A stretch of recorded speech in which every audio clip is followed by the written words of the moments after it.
नमस्कार दोस्तों, आपका एक बार फिर स्वागत है मेरे चैनल में। तो आज के वीडियो में हम लोग 30 तारीख के मौसम की बात करने जा रहे हैं। तो जो 30 तारीख का मौसम होगा वो यानी कि अगर हम हाइलाइट्स की बात करें तो 30 तारीख को भी यानी कि अभी कल मैं आपको बारिश दिखा देता हूँ। फिर सैटेलाइट इमेज तो आप देख सकते हो कि यानी कि 29 से 30। तो अभी के हाइलाइट्स मैं आपको बताता हूँ। तो अभी जो साउथ इंडिया है, दक्षिण भारत, यहीं पे बारिश जारी है, बाकी सारे इलाके शुष्क हैं।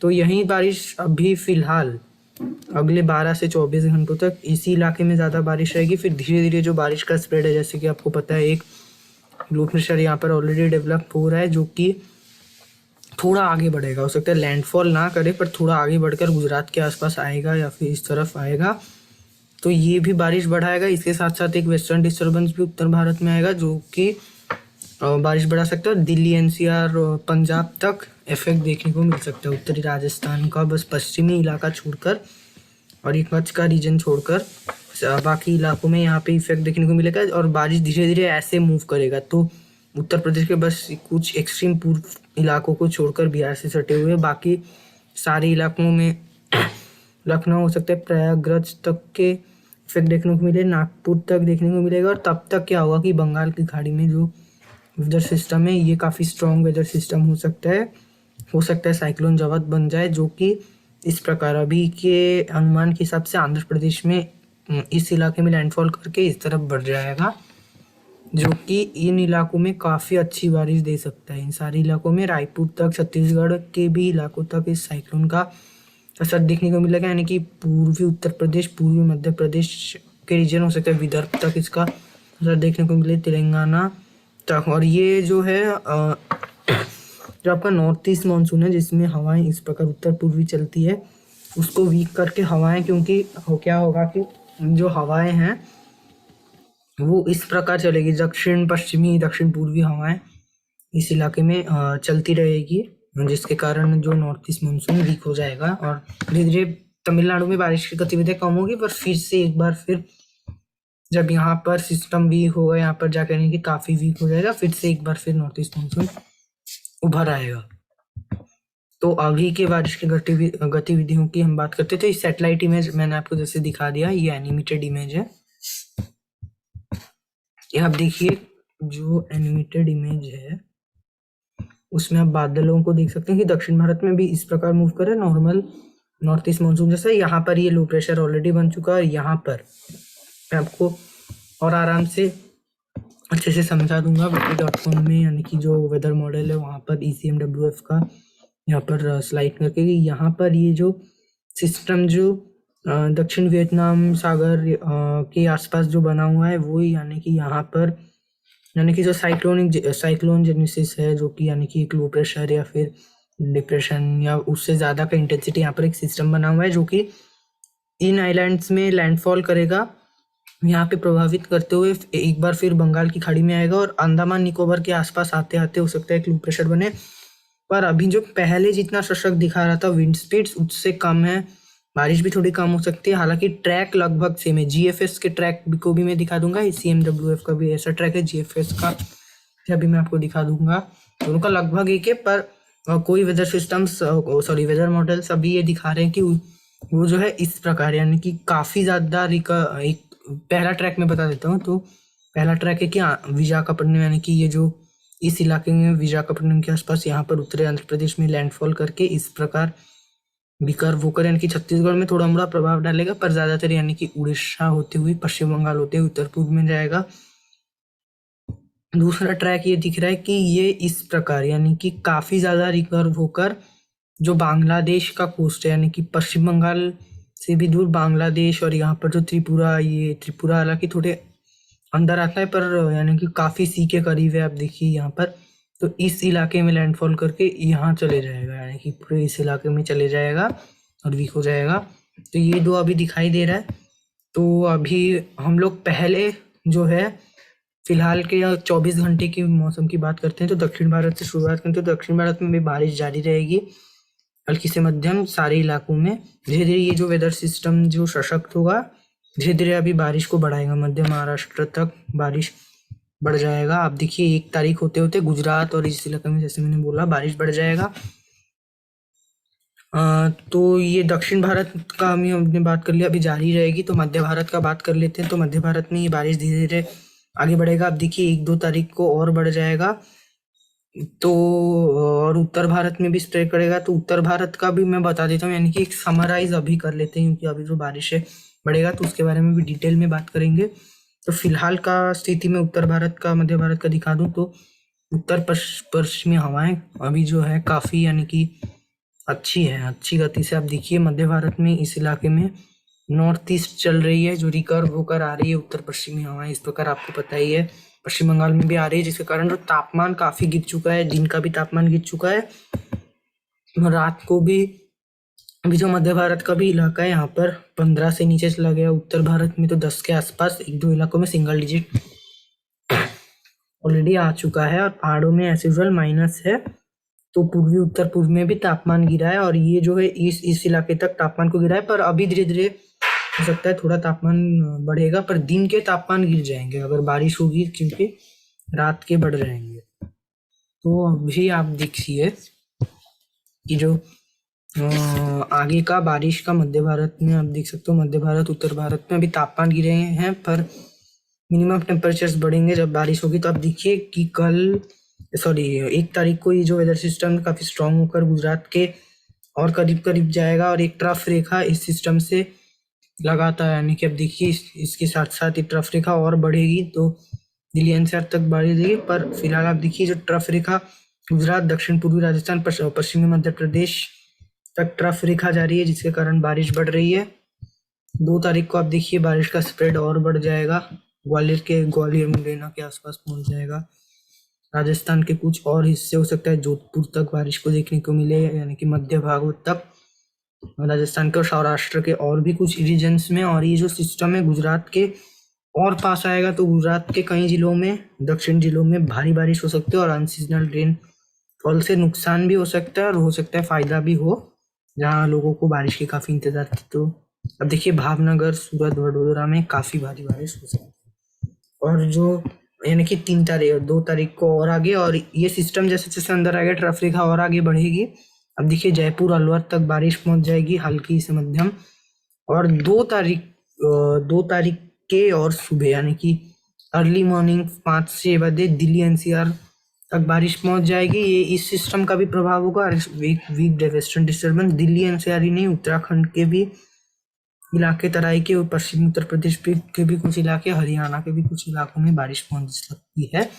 उसके आगे ये सिस्टम आप देखिए अभी के हिसाब से और लैंडफॉल ही करेगा ज्यादातर, जो अनुमान है। तो लैंडफॉल करके ज्यादा सशक्त नहीं रहेगा, ऐसा मैक्स टू मैक्स, ऐसा वेलमार्क लो प्रेशर डिप्रेशन के स्थिति में लैंडफॉल करेगा। मैं आपको विंड स्पीड्स एकदम तट के आसपास दिखा देता हूँ। तो ये देखिए आप 62, 63, तो हो सकता है depression, max to max depression होगा। तो साइक्लोन नहीं बनेगा, पर हाँ नुकसान पहुंचा सकता है। तो 2 तारीख को जब ये लैंडफॉल कर जाएगा, क्योंकि इसको मॉइस्चर फीड मिलना बंद हो जाएगा, तो धीरे धीरे सिस्टम वीक होगा। पर देखिए इसके साथ साथ ही, क्योंकि पूर्व में इसका मूवमेंट है, तो बारिश भी पूर्व में बढ़े जाएगा। ये देखिए अब ट्रफ रेखा के कारण जो पंजाब में चंडीगढ़ तक बारिश देखने को मिल सकती है, यानी कि पूर्वी जिले जो कि हरियाणा से सटे हुए हैं, इस सिस्टम के कारण है ही। उसके साथ साथ इस वेस्टर्न डिस्टर्बेंस के कारण, यानी कि बीकानेर में भी आप देखिए 3 तारीख को, यानी कि राजस्थान के पश्चिमी जिले जोधपुर, बीकानेर, श्रीगंगानगर तक बारिश देखने को मिल सकती है। 3 तारीख को पूर्व में बढ़ जाएगी। तो जो दीवा और जो जैसलमेर, इस और भी पश्चिमी इलाके और कच्छ के ये इलाके, जामनगर वगैरह, गांधीधाम, ये शुष्क ही रहेंगे। इनमें इस सिस्टम का कोई भी प्रभाव देखने को नहीं मिलेगा।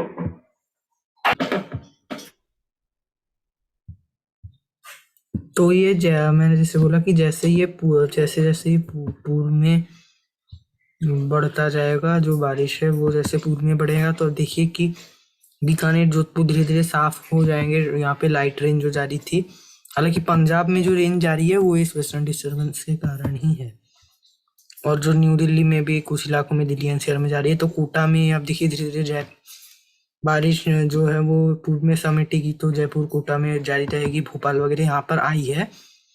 ये जो यहाँ पर जो जा रही है ये आई है सिस्टम का, धीरे धीरे और पूर्व में आएगी बारिश। तो आप देखिए कि सिस्टम से जो ट्रफ है वो दक्षिण में भी जा रही है, उत्तर में भी जा रही है। दक्षिण में कर्नाटका के उत्तरी हिस्सों तक सिस्टम जो है बारिश देगा, और जो 3-4 तारीख होते होते नागपुर वगैरह में बहुत हल्की बारिश देकर सिस्टम समाप्त हो जाएगा, ये वाला सिस्टम, क्योंकि इसका जो एनर्जी भी है और इसको मॉइस्चर भी नहीं मिल रहा, इसका जो रिमेनिंग एनर्जी भी ये सिस्टम जो बड़ा सिस्टम है वो खींच लेगा यहाँ से। जैसा कि आपको पता है बड़ा सिस्टम खींच लेता है, तो ये इस बड़े सिस्टम का बात करते हैं। तो अभी उस सिस्टम का बात हो गया, अभी इस सिस्टम का बात करते हैं जो कि भारत के पूर्वी तटों को काफ़ी हद से प्रभावित करने जा रहा है, जो कि आपका ये एक दो तारीख के बाद से 2-3 तारीख से इसका इफेक्ट देखने को मिल जाएगा भारत के पूर्वी तटों को। तो अब ये जो सिस्टम है ऐसे साइक्लोनिक सर्कुलेशन यहाँ पर बना हुआ है दक्षिणी, यानी कि कंबोडिया के दक्षिण में, वियतनाम के दक्षिण में, इस इलाके में वियतनाम सागर में बना हुआ है। तो इसका मूवमेंट मैं आपको दिखा देता हूँ। तो आप देखिए कि इस तरफ मूव करेगा बंगाल की खाड़ी की तरफ, इसके बीच में ये जो लैंड पार्ट है उसको प्रभावित करता हुआ वहाँ पे वीक भी हो जाएगा, क्योंकि उसको मॉइस्चर का फीड नहीं मिलेगा। और जैसे यानी कि एक तारीख से हो सकता है 2-3 तारीख से यहाँ पे भावना मिले, पर हाँ 4-5 से तो अवश्य ही मिलेगा। अब देखिए कि जो 1 तारीख है, 1 तारीख को ये जो सिस्टम है बंगाल की खाड़ी में, यानी कि 30 तारीख के रात 1 तारीख के सुबह जो बंगाल की खाड़ी के एरिया में प्रवेश कर जाएगा, यानी कि अंडमान सागर से भी काफ़ी दूर, जस्ट बंगाल की खाड़ी के बॉर्डर में प्रवेश करेगा यहाँ पर, जिसके कारण थोड़ा सा यानी कि ज़्यादा प्रभाव नहीं दिखने को मिलेगा 1 तारीख को भारत के तटों में। थोड़ा सा हो सकता है नॉर्थ ईस्ट मानसून में वीकेंड आए, क्योंकि तो यहाँ पे सिस्टम है यहाँ पर है, तो ये नॉर्थ ईस्ट मानसून को थोड़ा सा वीक कर देगा। पर 1 तारीख को जो मेन सिस्टम होगा वो भारत के पश्चिमी तटों को ही अफेक्ट करेगा सबसे ज़्यादा। हालांकि केरला में इसका इफेक्ट कम रहेगा, ये इस इलाके में सबसे ज़्यादा इफेक्ट रहेगा, जो कि मैंने आपको दिखाया फिर उत्तर भारत होती हुई वेस्टर्न डिस्टर्बेंस के कारण।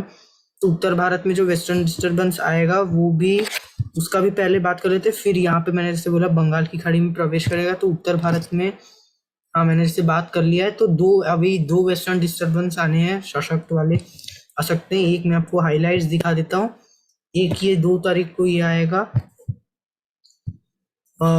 2 तारीख को ही मेन आएगा ये, क्या 2 तारीख 2-3 तारीख को एक आएगा, उसके बाद फिर से आप देखिए दोबारा, यानी कि 1-2 तारीख को एक आएगा, दोबारा 3-4 तारीख को संभावना है कि और एक आएगा 3-4 तारीख, यानी कि 4-5 तारीख के बीच और एक वेस्टर्न डिस्टर्बेंस आएगा, जो फिर से आप देखिए कि बारिश बढ़ेगा 6 तारीख को, फिर से इस इलाके में बारिश बढ़ सकता है। एक तो हो सकता है ये जो सिस्टम है ये भी थोड़ा सा यानी कि ट्रफ रेखा हो सकता है रहे, या फिर विंड कन्वर्जेंस जोन इस इलाके में रहेगा, क्योंकि बंगाल की खाड़ी से नमी वाली हवाएं आएगी, यहाँ से ड्राई विंड्स आएगी, वेस्टर्न डिस्टर्बेंस रहेगा, तो इस इलाके में बारिश होगी। यहाँ पर बंगाल की खाड़ी से रायपुर वगैरह में आप देखिए बारिश होगी। 7-8 तारीख को बारिश इस इलाके में सिमटने रह जाएगी, तो उसके बारे में बता रहा हूँ। तो एक वेस्टर्न डिस्टर्बेंस 2-3 तारीख को आएगा, उससे भी थोड़ा सशक्त वाला 3-4 तारीख को आएगा। तो अब धीरे धीरे और भी तापमान गिरेंगे जब ये बर्फबारी भारी होकर ये हवाएं चलेंगी। अब जैसे मैंने बोला ये जो वेदर सिस्टम, जैसे कि मैंने आपको दिखाया 30 तारीख के रात 1 तारीख को यहाँ बंगाल की खाड़ी के बॉर्डर्स में प्रवेश करेगा, फिर धीरे धीरे और आगे बंगाल की खाड़ी में जाएगा। इसको सिर्फ बंगाल की खाड़ी ही सपोर्ट नहीं कर रही, यहाँ से जो उत्तर पश्चिम क्या होता है साइक्लोनिक जेनेसिस में क्या होता है कि यहाँ पर जो आप आई देख रहे हैं यहाँ से लगातार हवाएं ऊपर उठती रहती है, और ऊपर उठने से स्पेस बनता है, तो जो हवाएं इसको रिप्लेस करने की कोशिश करती हैं, चारों तरफ से हवाएं आती है और इसको रिप्लेस करने की कोशिश करती हैं। तो क्योंकि हवाएं जो है वो एक दिशा से ही नहीं आ रही है, चारों तरफ से आ रही, तो एक दूसरे को पुश करती है, तो इसलिए राउंड शेप लेती है, और जितना ज़्यादा हवाएं पहुंचेगी इसको जितना सपोर्ट मिलेगा उतना हवाओं की पुश बढ़ेगी, और साइक्लोन का विंड स्पीड भी उतना बढ़ेगा। तो ये दूसरे सिस्टम से इसीलिए हमें नज़र आ रहा है कि ज़्यादा स्ट्रांग होगा, क्योंकि एक सी ट्रैवल ज़्यादा है बंगाल की खाड़ी में, एटमोस्फेरिक कंडीशंस अभी और अच्छे हो चुके हैं, और दूसरा यहाँ से जो ये जो हाई प्रेशर यहाँ पर है, या फिर काफ़ी सशक्त एंटी साइक्लोन जो कि चाइना के ऊपर काफ़ी सशक्त रहता है, क्योंकि पूरे पूरे वियतनाम ताइवान सागर यहाँ पे जो हवाओं को कंट्रोल करते हैं। इसलिए आप देखिए यहाँ पर एक के बाद एक इसलिए सिस्टम्स बनते हैं। तो यहाँ से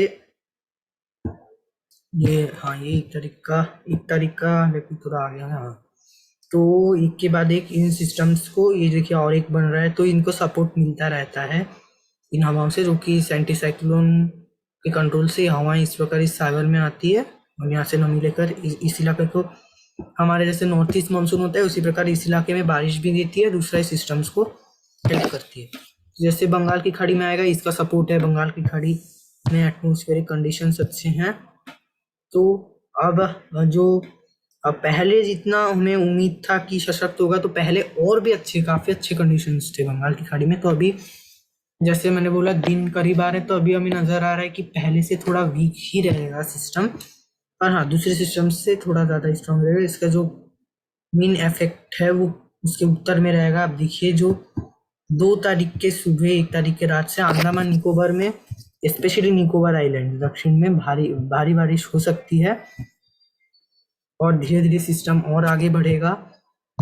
तो देखिए यहाँ पर ये जो मैं आपको ट्रफ रेखा बोल रहा था, यहाँ पर ये ट्रफ रेखा बन रही है जिसके कारण बारिश हो रही थी मध्य भारत में। तो ये सिस्टम अभी उस ट्रफ रेखा को धीरे धीरे वीक कर देगा 3-4 तारीख को। अब देखिए ये जो हवाएं, मैं इसलिए आपको बोल रहा था, ये हवाएं आप देखिए कितना स्ट्रांग होकर कितने दक्षिण तक पहुंचते, तो ये हवाएं यहाँ तक भी इस सिस्टम तक पहुंच रही है, इसके कारण इतने दक्षिण में आ चुके हैं। ये सिस्टम आप देखिए कि इसीलिए आप देखिए जो 2 तारीख होते होते उत्तर पूर्वी मानसून काफी वीक होने लगेगा। आप देखिए यहाँ पर सिर्फ north east wind 17 kilometre per hour चल रही है, और 2 तारीख सुबह दोपहर में और आगे जब हम बढ़ेंगे तो इसका दिशा भी धीरे धीरे बदल रहा है, नॉर्थ होकर इस प्रकार घूम रही है हवाएं और भी वीक हो जा रहा है नॉर्थ ईस्ट हवाएं। आप देखिए काफी, यानी कि 3 तारीख होते होते ये लगभग समाप्त हो जाएगा। हालांकि इस वेदर सिस्टम के कारण दक्षिण भारत में बारिश जारी रहेगी और 3 तारीख होते होते ही आंध्र प्रदेश में खतरा है हालांकि, तो 3 तारीख होते होते ये सिस्टम और तट के करीब आएगा आंध्र प्रदेश, और जो यानी कि उत्तरी आंध्र प्रदेश या फिर रायलसीमा तट के आसपास 4 तारीख को आएगा और थोड़ा सा ज़्यादा सशक्त होकर हो सकता है डिप्रेशन रहे, तो डिप्रेशन के रूप में या फिर साइक्लोन जवत के रूप में वो और आगे जब हम बढ़ेंगे, यानी कि और आगे के दिनों में और स्पष्ट होगा, पर डिप्रेशन ही रहेगा। साइक्लोन की चांसेस अभी फिर से कम हो चुकी है। तो ये इसका लैंडफॉल में दिखाता हूँ, तो ये इसका लैंडफॉल और थोड़े साउथ में अभी हमें उम्मीद होगा, तो मछलीपट्टनम के आसपास इसका जो आई है वो पहला अपना लैंड में कदम रखेगा, लैंडफॉल कर देगा मछलीपट्टनम के आसपास। तो इसके मैंने जैसे बोला उत्तर और उत्तर पूर्वी इलाकों में सबसे ज़्यादा ये इफेक्ट डालेगा। तो अब देखिए बारिश काफ़ी ज़्यादा होगी, पश्चिम बंगाल वगैरह तक इसका इफेक्ट उसी दिन स्टार्ट हो जाएगा, उससे पहले से ही आप देखिए स्टार्ट होगा। उस दिन पश्चिम बंगाल के भी इलाके में भारी बारिश हो सकती है, छत्तीसगढ़ के कई इलाकों में हल्की सी मध्यम बारिश शुरू हो जाएगी, दक्षिणी छत्तीसगढ़ में और बढ़ेगी, यानी कि 5 तारीख को सिस्टम और अंदर जाएगा, धीरे धीरे वीक होना स्टार्ट होगा एज यूजुअल। और जो हवाएं नॉर्थ ईस्ट थी, अभी मैं आपको दिशा दिखाता हूँ, तो साउथ वेस्ट हो चुकी है ऑलरेडी, देखिए क्योंकि ये सिस्टम खींच रहा है हवाओं को, ये एज यूजुअल लो प्रेशर है। आपको प्रेशर दिखा देता हूँ इसके लैंडफॉल से पहले। तो इसका आई के आसपास जो प्रेशर है वो 1008 HP है, जो कि उतना भी नहीं पर हाँ काफ़ी कम है, और जितना प्रेशर कम होगा उतना सिस्टम भी सशक्त होगा उतने, क्योंकि हवाएं ऊपर उठेगी और हवाएं उसको रिप्लेस करेगी, स्पीड बढ़ाएगी, इसलिए और दिशा से हवाएं आएंगी। पर 1008 HP भी ठीक है, और इसके और जब ये नज़दीक आएगा तब इसका और भी प्रेशर देखिए 6 हो जाएगा, 1008 से 1006। तो इसके लैंडफॉल के बाद थोड़ा प्रेशर, ये देखिए आप प्रेशर भी 1010 यानी कि बढ़ेगा और वीक भी होगा धीरे धीरे। तो और आगे हम लोग जैसे बढ़ेंगे तो आप देखिए कि पैची रेन भी शुरू हो जाएगा, क्योंकि पैची रेन कब होता है जब सागर से भी मॉइस्चर आता है। तो क्योंकि ये सिस्टम है लो प्रेशर है, तो ये अरब सागर से भी हवा को खींचेगा, तो केरला और पश्चिमी घाट में बारिश बढ़ जाएगी, जैसे मानसून में होता है अगर कोई सिस्टम आता है। तो अभी उतना नहीं खींचता है मानसून में, क्योंकि सर्ज रहता है वो एक्टिव हो जाता है, तो अभी उतना नहीं खींच रहा है, पर हाँ खींचेगा तो बारिश बढ़ेगी। बंगाल की खाड़ी से फिर से हवाएं यहाँ पे नमी वाली आएगी, मध्य भारत में बारिश बढ़ जाएगी और जो तापमान है वो धीरे धीरे बढ़ जाएगा। आप देखिए अभी फिर से जो 4 तारीख यानी कि 6 तारीख के एकदम सुबह सुबह 21 डिग्री है मध्य भारत के इस इलाके में। यहाँ पर आप देखिए, क्योंकि दिल्ली एनसीआर तक इसका यानी कि बादलों का प्रभाव दिल्ली एनसीआर में, हालांकि ठंड उतनी ज़्यादा इस है, ठंड है पर कम है। देखिए 14 हो चुका है ऑलरेडी, कई इलाकों में डबल डिजिट आ चुका है, यहाँ पर डबल डिजिट आ चुका है, यहाँ पर 20-21 उसी प्रकार है। बस तो पश्चिमी राजस्थान गुजरात में आप देखिए, क्योंकि इसका कोई इफेक्ट ही नहीं है, जिसके कारण तापमान अभी भी यहाँ पर कम है। तो ये सिस्टम धीरे धीरे जो है पूर्व में रिकर्व करेगा 6 तारीख होते होते 6। तो जो मध्य भारत है यहाँ पर 4-5-7 तारीख को पैची रेन यानी कि कई इलाकों में एक वेस्टर्न डिस्टर्बेंस भी आएगा उत्तर भारत में, तो ये भी तापमान को बढ़ाएगा यहाँ पर। तो 5-6 तारीख को यहाँ पर पैची रेन मध्य भारत में जारी रहेगी, हल्की से मध्यम, 1-2 भारी स्पेल्स भी कुछ इलाके में हो सकता है। तो 6 तारीख को आप देखिए कि ये न्यू दिल्ली के आसपास एक भारी स्पेल होगा, ये तो वेस्टर्न डिस्टर्बेंस के कारण, तो 1-2 इलाकों में भारी स्पेल। पूर्वी भारत आंध्र प्रदेश के आसपास भी यहाँ पर भारी बारिश हो सकती है। पश्चिम बंगाल और जो धनबाद के आसपास झारखंड में, बिहार में बारिश भारी रह सकती है। रायपुर वगैरह में हल्की से मध्यम रहेगी, विदर्भ में भी हल्की रहेगी। और 7 तारीख को आप देखिए कि जो आंतरिक उड़ीसा में, क्योंकि धीरे धीरे पूर्व में सब सिमटने लग जाएगा 7 तारीख को, तो इलाहाबाद वगैरह यानी कि प्रयागराज वगैरह में, उत्तर प्रदेश के अयोध्या, यहाँ पर बारिश 4-5 तारीख से ही शुरू हो जाएगी और रहेगी 7-8 तारीख तक भी रहेगी। तो ये आप देखिए जो रायपुर में भी यानी कि मैंने से बोला बारिश रहेगी। हाँ, तो अभी 7 तारीख को आप देखिए कि ये पूर्वी दक्षिण पश्चिमी हवाएं पश्चिम बंगाल तक पहुंच रही है और थोड़ा स्ट्रांग हो चुका है, क्योंकि लगातार सिस्टम खींचे जा रहा है हवाओं को, और कोलकाता के आसपास पहुंच जाएगा 7 तारीख को। तो और बंगाल की खाड़ी से लगातार नमी यहाँ पे पहुंचेगी, तो यहाँ पर भारी बारिश होगी। यहाँ पर हल्की बारिश रहेगी, क्योंकि यहाँ पर अब देखिए धीरे धीरे हवाएं जो हैं उत्तर पश्चिमी होने लगेगी। एक एंटी साइक्लोन पश्चिमी राजस्थान में बन जाएगा, जो कि सीजनल एंटी साइक्लोन है।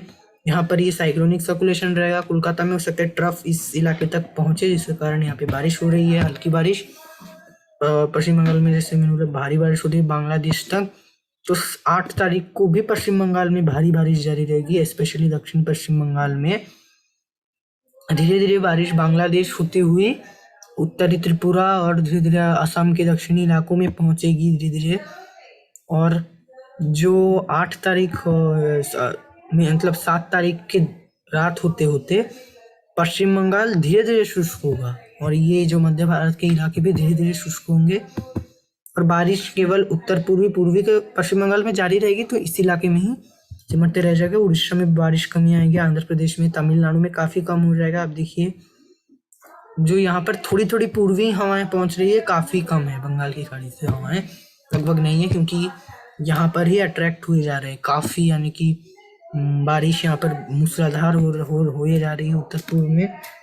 तो ये आप देखिए कि 8 तारीख को और पूर्व में बारिश बढ़ जाएगी।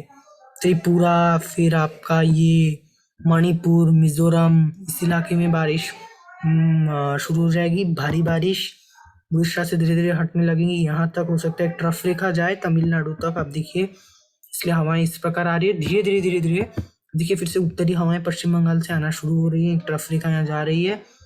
ये जो साइक्लोनिक सर्कुलेशन अभी भी है, तो जो 8 तारीख होते होते आप देखिए फिर से तमिलनाडु में बारिश बढ़ेगी 8 तारीख शाम को, क्योंकि थोड़ी थोड़ी हवाएं एस्केप होकर तमिलनाडु तक पहुंच रही है। यहाँ पर पूर्वी हवाएं आप देखिए बंगाल की खाड़ी से तमिलनाडु में और बढ़ रही है, तो धीरे धीरे नॉर्थ ईस्ट मानसून फिर से आएगा।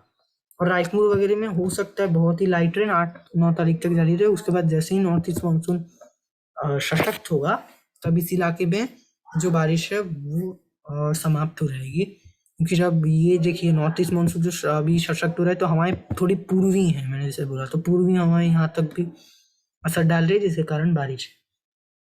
तो अब मैं आपको जीएफएस का ट्रैक दिखाता हूँ। जीएफएस में फिर से शुरू करते हैं 1 तारीख को। तो ये देखिए आप यहाँ पर भी उम्मीद है, ये जो अभी फिलहाल यहाँ पर ये जो सिस्टम जीएफएस और थोड़ा पहले बोल रहा है कि पहले लैंडफॉल करेगा, तो यहाँ पर ये सिस्टम अभी नियरली लैंडफॉल है इस इलाके में।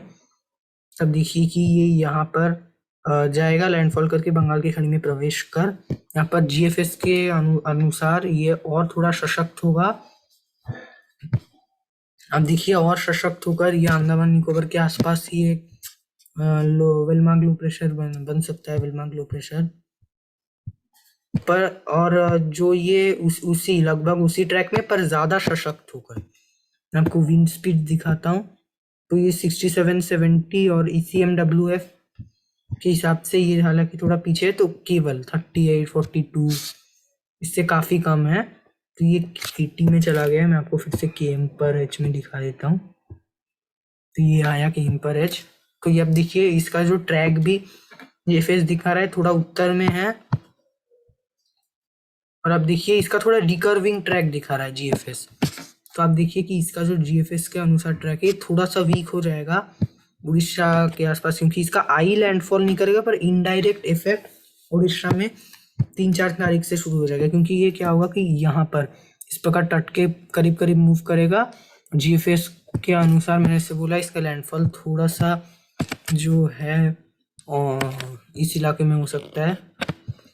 तो धीरे धीरे 4, 5, 6, 7 यानी कि और डेट में 5 तारीख को अब देखिए लैंडफॉल इनडायरेक्ट हो चुका है। यहाँ पर जो आई है 4 तारीख को पारादीप के दक्षिण में इसका लैंडफॉल हो चुका है। अगर हम बोले जीएफएस के अनुसार तो लैंडफॉल जो है पारादीप के दक्षिण में हो जाएगा, और फिर से एक बार फिर ये बंगाल की खाड़ी में इसका आई प्रवेश करेगा, फिर से थोड़ा सशक्त हो जाएगा। और इसका जो फाइनल लैंडफॉल देख लेते हैं। फाइनल लैंडफॉल जीएफएस के अनुसार काफी उत्तर में जाकर पश्चिम बंगाल के हल्दीबाड़ी इस इलाके में, यानी कि जो सुंदरबन का इलाका है, यहाँ जाकर इसका लैंडफॉल का संभावना है। पर हाँ, जीएफएस के अनुसार भी रिकर्व करेगा काफी, जो है काफी उत्तर पूर्व में काफी रिकर्व करके लैंडफॉल करेगा, यानी कि पारादीप में जाएगा। फिर से एक बार फिर इसका आई सागर में जाएगा, हालांकि उतना सशक्त नहीं होगा, और बारिश भी यहाँ पे उतना नहीं दिखा रही पर स्प्रेड ज्यादा है। और जो ये रायपुर वगैरह में इसका इफेक्ट रहेगा नहीं, यानी कि मध्य भारत का सीधा सीधा बात करें काफी कम रहेगा। उत्तरी दक्षिण छत्तीसगढ़ में लाइट रेन हो सकती है। और इसका यानी कि पारादीप के आसपास लैंडफॉल करते समय विंड स्पीड्स, ये फिर से ECMWF हो गया है, ये जीएफएस है। तो इसका जो विंड स्पीड्स है वो 42-43, पीक में यहाँ पर 59 तक जा सकता है। गस्टिंग में आप देखिए कि कोणार्क के आसपास यहाँ पर 93 हो सकता है। 1-2 इलाकों में ट्रिपल डिजिट 100 तक गस्टिंग में चले जाए। और पश्चिम बंगाल में जब फिर से सेकेंड लैंडफॉल बोल सकते हो आप उसको, तो उस समय विंड स्पीड्स काफी कम रहेगी और वीक भी हो चुका होगा फर्स्ट टाइम लैंडफॉल के बाद। और धीरे धीरे ये और यानी कि और उत्तर पूर्व में बढ़कर जो असम वगैरह को, यानी कि उत्तर सारे नॉर्थ ईस्ट राज्यों को प्रभावित करते हुए ये यहाँ पर ही वीक हो जाएगा, और एक बार फिर जो नॉर्थ ईस्ट मानसून है वो सशक्त हो जाएगा। तो पहले आप देखिए जीएफएस में भी जो नॉर्थ ईस्ट मानसून वीक हो रहा है, तो दोनों ही वेदर मॉडल्स के अनुसार नॉर्थ ईस्ट मानसून को अभी वीक होना ही है। पर एक बार फिर दोनों ही वेदर मॉडल्स से हमें इंडिकेशन ये मिल रहा है कि 8 तारीख के बाद से नॉर्थ ईस्ट मानसून एक बार फिर सशक्त होने लग जाएगा। और अब देखिए हिमालय से हवाएं यहाँ पर आएगी, फिर रिकर्व होगी, धीरे धीरे मौसम भी शुष्क होने लगेगा, और एक एंटी साइक्लोन जो उस वेदर मॉडल में था बन जाएगा। तो यही रहने वाला है अभी, यानी कि भारत का मौसम साइक्लोन का ट्रैक जमीन था, और फिर उसके बाद अरब सागर का सिस्टम। तो दोनों ही वेदर मॉडल्स में आपने देखा साइक्लोन का जो ट्रैक है वो अलग था, यानी कि एक ने दिखाया थोड़ा बहुत वीक रहेगा आंध्र प्रदेश में लैंडफॉल करके इस प्रकार, यानी कि मध्य भारत में काफी इफेक्ट डालेगा, यानी कि ECMWF ने दिखाया मध्य भारत में काफी थोड़ा इफेक्ट रहेगा ज्यादा, इस प्रकार रिकर्व करके आंतरिक उड़ीसा में भी इफेक्ट डाल के ये पश्चिम बंगाल पूर्वोत्तर में काफी बारिश देगा। जीएफएस के अनुसार इस प्रकार जाएगा, यानी कि तट के पास मूव करेगा। ये जो क्षेत्र है, क्योंकि पारादीप में इसलिए लैंडफॉल हुआ, क्योंकि थोड़ा बाहर ही है। अब देखिए जो समुद्र में जाते जाते अचानक से यहाँ पर लैंड आ जाएगा, यानी कि थोड़ा बाहर में है। आप देखिए, तो इसलिए यहाँ पर फर्स्ट लैंडफॉल करके फिर से समुद्र में जाएगा, और जो पश्चिम बंगाल के यहाँ इस इलाके में लैंडफॉल करेगा, सुंदरबन में सेकेंड लैंडफॉल। और उसके बाद ये आगे बढ़ते हुए उत्तर पूर्व के राज्यों में जाएगा, वीक हो जाएगा। दोनों ही सिस्टम्स, यानी कि दोनों ही वेदर मॉडल ये संकेत करें इसी तरफ रिकर्व है। यहाँ वीक हो जाएगा, फिर से एक बार फिर उत्तर पूर्वी मानसून सशक्त होगा और एस नॉर्मल विंड पैटर्न शुरू हो जाएगा। तो आगे के वेदर अपडेट्स के लिए देखते रहिए मेरे चैनल को। धन्यवाद। जय हिंद, जय भारत।